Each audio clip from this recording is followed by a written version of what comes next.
Hello and welcome you all to the Adda classes. तो आज के लेक्चर में हम पढ़ेंगे सॉइल पोरोसिटी। लास्ट लेक्चर में हम लोगों ने पढ़ा था कि सॉइल डेंसिटी क्या होती है। तो आज के लेक्चर में हम सॉइल पोरोसिटी को कवर करेंगे। So let's start.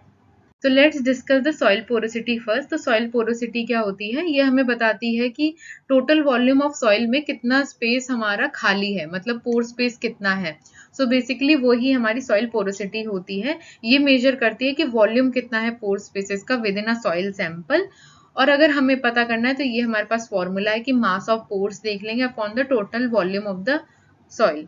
तो यहाँ पर total volume of the pore space भी हम ले सकते हैं to find the soil porosity.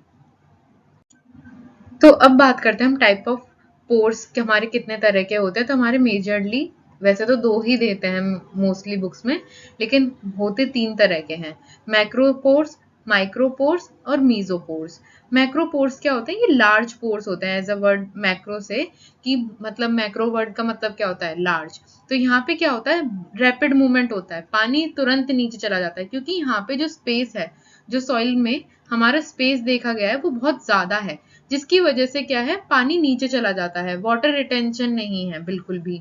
तो ये जो होता है वेल स्ट्रक्चर्ड सॉइल में हमें देखने को मिलता है। जहाँ पे ड्रेनेज प्रॉब्लम होती है ना, वहाँ पे मैक्रो पोर्स जो होते हैं ज्यादा होते हैं। अब कितना ज्यादा, कुछ हमारा साइज तो मेंशन होगा ना। तो मोर देन 0.06 mm अगर पोर का साइज है तो वो हमारा मैक्रोपोर कहलाएगा। माइक्रोपोर, इससे जस्ट उल्टा कर दो, ये स्मॉल पोर्स होते हैं जो कि वाटर को रिटेन कर सकते हैं एक सॉइल के अंदर। तो जब भी हम वाटर होल्डिंग कैपेसिटी की बात करते हैं तो यहाँ पर हमारे माइक्रोपोर्स जो है एक्शन में आते हैं, कि वहां पे होल्ड करेंगे वो वाटर को, ताकि प्लांट को वो एक्सेस हो पाए जब भी ड्राई कंडीशंस आए, ड्राई पीरियड्स आए तब। हमारे माइक्रोपोर्स होते हैं, इनका जो पोर साइज होता है वो लेस देन 0.06 mm होता है, और उन्हें ही हम माइक्रोपोर्स कहेंगे। मीजोपोर्स क्या है? ये इंटरमीडिएट है, ना ही ये ज्यादा बड़े साइज के हैं ना ही ये ज्यादा छोटे साइज के हैं, ये दोनों के बीच में आते हैं। तो इनमें जो होता है दोनों काम, मतलब रिटेंशन भी प्रॉपर रहता है और ट्रांसमिशन भी रहता है। ये नहीं है होल्ड करके रखा हुआ है, सिर्फ ट्रांसमिशन जब जरूरी है तब वो भी हो रहा है, तो वो मीजोपोर्स होता है।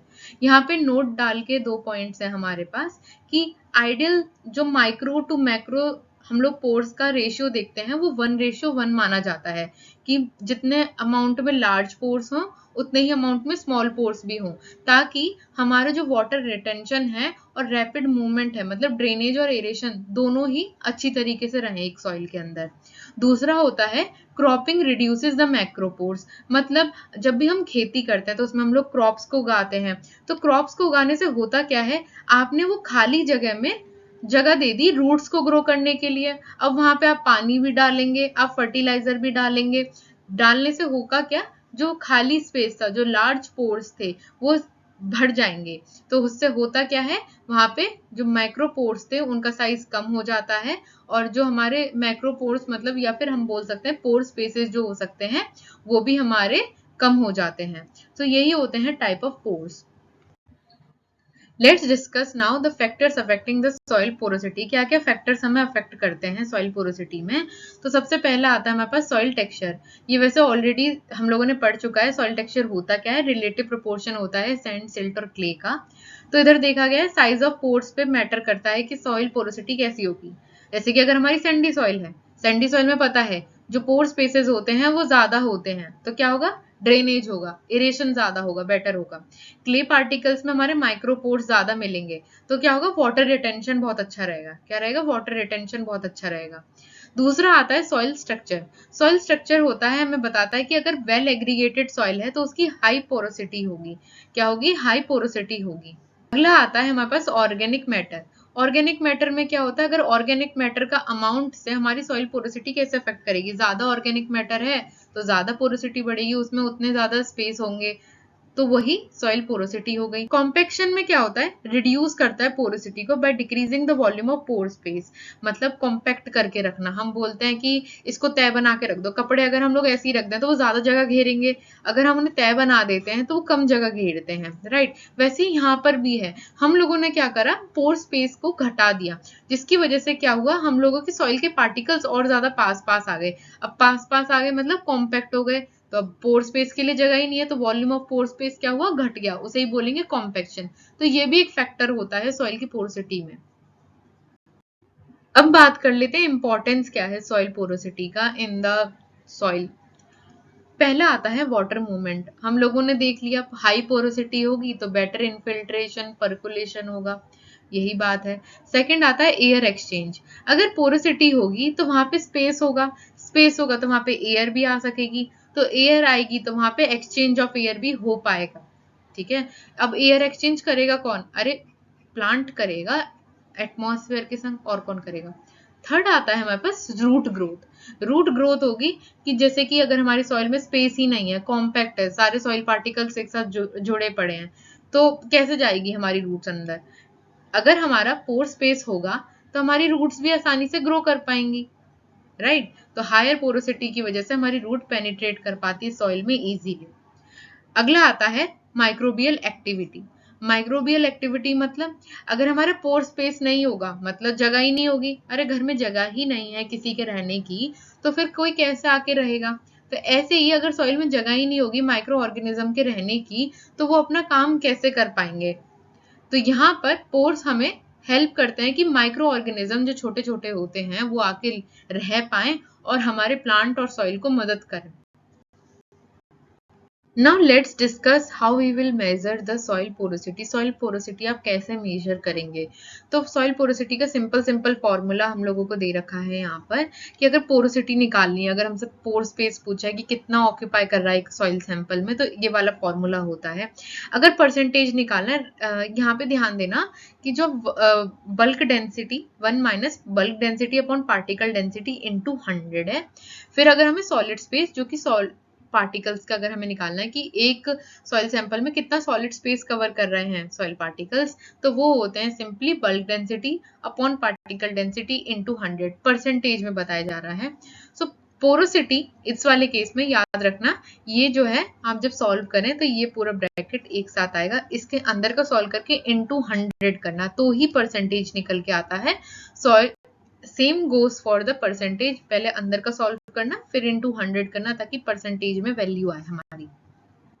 Now let's do some numericals based on the porosity, क्योंकि न्यूमेरिकल्स पूछे जाते हैं डायरेक्ट इससे। तो हम लोगों ने जो है पहला ट्राई करो सॉल्व करने का, डायरेक्ट फॉर्मूला लग रहा है, अगर नहीं होता सो सी हियर कैसे होगा। तो यहाँ पे पूछा है कि टोटल पोरोसिटी बताइए, सिंपल पोरोसिटी डायरेक्ट पूछ रखी है कि ऑफ अ सॉइल सैंपल, अगर उसकी बल्क डेंसिटी इतना है ग्राम पर सीसी, लास्ट लेक्चर में हमने डिस्कस करा था 2.65 ग्राम पर सीसी हम लोगों को पार्टिकल डेंसिटी दे रखी है। इधर B.D का मतलब है बल्क डेंसिटी और P.D का मतलब है पार्टिकल डेंसिटी, राइट। अब पोरोसिटी क्या होगा, पोरोसिटी परसेंटेज, बेसिकली हम लोगों को ऑप्शन सारे परसेंटेज में दे रखे हैं तो हम लोग परसेंटेज ही निकालेंगे। सो क्या होगा 1 minus bulk density upon particle density, और इसको फिर मल्टीप्लाई करेंगे 100 से। सिंपल मैथ है। यहाँ पर बल्क डेंसिटी कितनी दे रखी है 1.325 और यहाँ पर हम लोगों को दे रखी है 2.65 इंटू 100 कर लेते हैं, ठीक है। तो अब यहाँ पे आप ये वाली डिजिट और ये वाली डिजिट है छोड़ दो, बस फर्स्ट पॉइंट के बाद फर्स्ट डिजिट पे ध्यान दो। अब यहाँ पे हमें सिंपली लग रहा है कि 1.3 है और 2.6 है, कुछ देखा लग रहा है 13 की टेबल लग रही है कि नहीं लग रही, 1/2, राइट। 13 1 13, 13 2 26, राइट। सो यहाँ पे क्या होगा 1 माइनस 1/2, ये अप्रॉक्स कैलकुलेशन है। ऑप्शन अप्रॉक्स में ही दिए जाते हैं, उसमें आपको ऐसा नहीं है वहां पे कोई चेक कर रहा है कि अरे कैलकुलेशन करी है कि सही करी है कि नहीं करी, आपको ऑप्शन पे क्लिक करना है।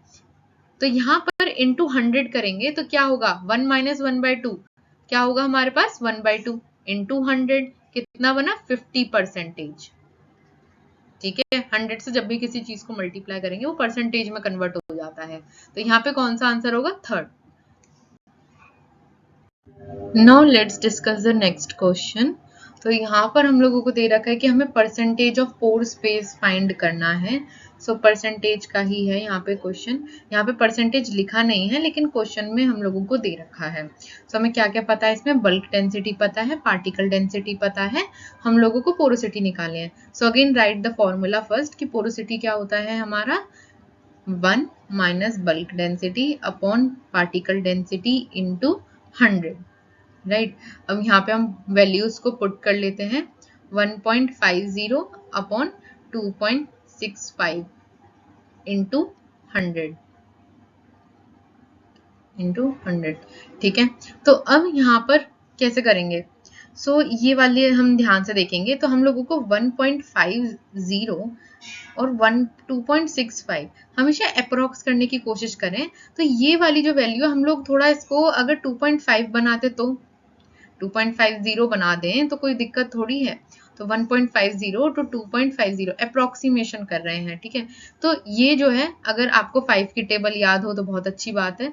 तो ये कितना जा घटेगा, ये यहाँ पे पॉइंट को अब देखो मत, ध्यान मत दो, 0 से 0 कट गया, 15/25 सिंपल मैथ है, ठीक है। तो 15/25 कितना बैठेगा हमारा, 3/5 बैठेगा। कितना बैठेगा, 3/5।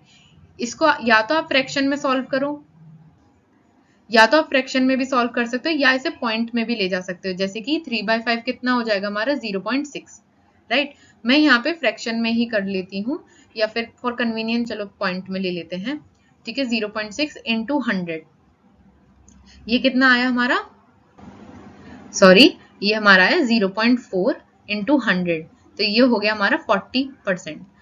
अब ये आंसर तो हमारा दिख नहीं रहा है ऑप्शंस में, और 40 अगर हम बोलें कि 40 के आसपास वाला ऑप्शन लगा दो, 40 के आसपास तो दो ऑप्शन दिख रहे हैं ना, 38.5 और 43.4, तो कौन सा वाला एक्यूरेट होगा। तो यहाँ पे हम लोगों ने जो अप्रोक्सीमेशन लिया उसमें भी थोड़ी सी वो है, न्यूमरेटर अपॉन डिनोमिनेटर पता है हम लोगों को। अगर हमारा डिनोमिनेटर बड़ा हो as compared to the numerator, मतलब डिनोमिनेटर बड़ा हो न्यूमरेटर से, तो हमारा जो फ्रैक्शन है वो कैसा जाएगा, हमारा छोटा, मतलब कम होगा उसका। तो यहाँ पर देखो हम लोगों ने डिनोमिनेटर देखा, तो ये कंपैरिजन टू न्यूमरेटर क्या है, हमारा बड़ा है, तो हमारी 0.6 वैल्यू आई। लेकिन हम लोगों ने अप्रोक्सीमेशन में से थोड़ा सा क्या कर लिया, घटा लिया, लेकिन ये तो और बड़ा होना चाहिए था। तो इसका मतलब 0.6 वैल्यू नहीं होगी, 0.6 से भी थोड़ी कम होगी। क्या होगी, थोड़ी कम होगी, लाइक 0.59 होगी या फिर 0.58 होगी, ऐसा कुछ कुछ होगी। लेकिन हम लोगों ने क्या करा, 0.6 ले लिया एज अप्रोक्सीमेशन। तो जब हम लोग 0.54 या 0.59 घटाएंगे तो ये वाली वैल्यू तो बढ़ेगी ना, 40, 0.4 जो है, जो जब ये वाली घटाएंगे 0.59 रखेंगे तो ये कुछ बढ़ेगी, 0.48 बढ़ जाएगी, तो 48 हो जाएगी, है ना। तो ऐसे ऐसे कुछ हो जाएगी। तो यहाँ पे 48 तो नहीं होगी, हल्की फुल्की ही बढ़ेगी। तो यहाँ पर क्या हो गया, इसका मतलब फ्रैक्शन जो है 40 के आसपास है लेकिन उससे ज्यादा है। ये बात ध्यान देने की है। जब हमारा फ्रैक्शन, जब हम लोग माइनस करेंगे, जितनी छोटी वैल्यू होगी, तो 1 में से जितनी छोटी वैल्यू माइनस करोगे तो उतना ही बड़ा आंसर आता जाएगा ना। जैसे कि ये तो यहाँ पे आंसर आपको समझ में आ रहा होगा, 40 से ज्यादा लेकिन थोड़ा ही ज्यादा, तो मतलब 43.4 होगा। इसे थोड़ा और समझ लेते हैं कि 43.4 क्यों होगा। जैसे कि 1 माइनस अगर करो, जैसे मैंने बोला कि यहाँ पे 0.6 से तो छोटा आना चाहिए, तो 0.6 से छोटा क्या लोगे, 0.59 ले लो। तो 0.59 ले लिया, तो 0.59 में से कितना आ जाएगा हमारा, 0.4 कितना, 141 आ जाएगा, राइट। 41 आ गया तो हमारा हम लोग लगा देंगे इंटू 100% करा तो 41% आ गया। ये आंसर जो है 43.4। इसको मैं बता रही हूँ कि अगर आपको अप्रोक्सीमेशन से करना है तो ये करो, वरना तो कैलकुलेशन में फंस जाओगे, right. Now let's try the last question soil porosity पे। यहाँ पर दे रखा है the bulk density of a soil with particle density. Bulk density हमें निकालनी है बेसिकली। यहाँ पे पार्टिकल डेंसिटी दे रखी है और पोर स्पेस, इस बार हमें पोर स्पेस की परसेंटेज दे रखी है, लेकिन हम तो अभी भी फॉर्मूला पूरा ही लिखेंगे। तो पोरोसिटी परसेंटेज क्या होता था, 1 minus bulk density upon particle density into 100, right. ये जो पोरोसिटी परसेंटेज है ये तो हमें दे रखी है, पोर स्पेस दे रखा हो, पोरोसिटी के जगह पर पोर स्पेस दे रखा हो, मतलब वही होता है, ठीक है। टोटल वॉल्यूम कितना है पोर का, पोर स्पेस कितना है टोटल वॉल्यूम ऑफ सॉइल में, उसी तो पोर स्पेस बोलते हैं, पोरोसिटी उसी तो बोलते हैं। तो वही दे रखा है हमें, कितना दे रखा है, 40% दे रखा है। तो 1 माइनस, यहाँ पे बल्क डेंसिटी हमें निकालनी है, सपोज हम इसे मान लेते हैं x, ठीक है, x मान लिया, अपॉन पार्टिकल डेंसिटी कितनी दे रखी है, 2.65 दे रखी है, इंटू 100 कर देंगे। क्या होगा हमारा, सो आगे क्या करेंगे 40, ठीक है 1। अब यहाँ पर आ जाता है कैलकुलेशन अगेन। सो मैं 2.65 को मैं 2.50 मान लेती हूँ और 2.50 में पॉइंट हटाऊंगी तो 2 0 नीचे बढ़ते हैं, पता ही होगा। ये कैंसिल हुआ 5, तो कितना बन गया, सिंप्लीफाई करना है सिंपल, तो 5 में 5 और ये हमारा 2 हो गया कि नहीं हो गया। अब मैं इसकी जगह पे ये रखूंगी, अप्रोक्सीमेशन है टोटल 5/2, ठीक है। बहुत बेसिक से दिखा रही हूँ मैं करके, वरना ये बहुत जल्दी कैलकुलेशन होनी चाहिए। 1 माइनस ये 2 ऊपर जाएगा, 2x अपॉन 5 इंटू 100, राइट। अब ये क्या हो गया 40, यहाँ पे क्या आ जाएगा 5, इससे मल्टीप्लाई करते हैं ना, तो 5 माइनस 2x अपॉन 5 इंटू 100, ठीक है। या तो अब यहाँ से ये वाला 5 को कैंसिल कर दो, 20 टाइम्स हो जाएगा, ठीक है। वैसे तो दिख ही रहा होगा, सिंपल सी कैलकुलेशन है। तो यहाँ पे इसमें क्या आएगा 40, अब ये 20 को यहाँ भेज देंगे, ठीक है 20। मैं बहुत दिखा रही हूँ करके, वैसे इतना हार्ड भी नहीं है, जिनको आती है मैथ्स वो तो कर भी चुके होंगे। सो यहाँ पर ये 2 जा कटा 2 इक्वल्स टू 5 माइनस 2x, ठीक है। अब या तो इसको यहाँ भेज दो, इसको यहाँ भेज दो, वैसे भी हो जाएगा, तो मैं इसको यहाँ सॉल्व करती हूँ, ठीक है।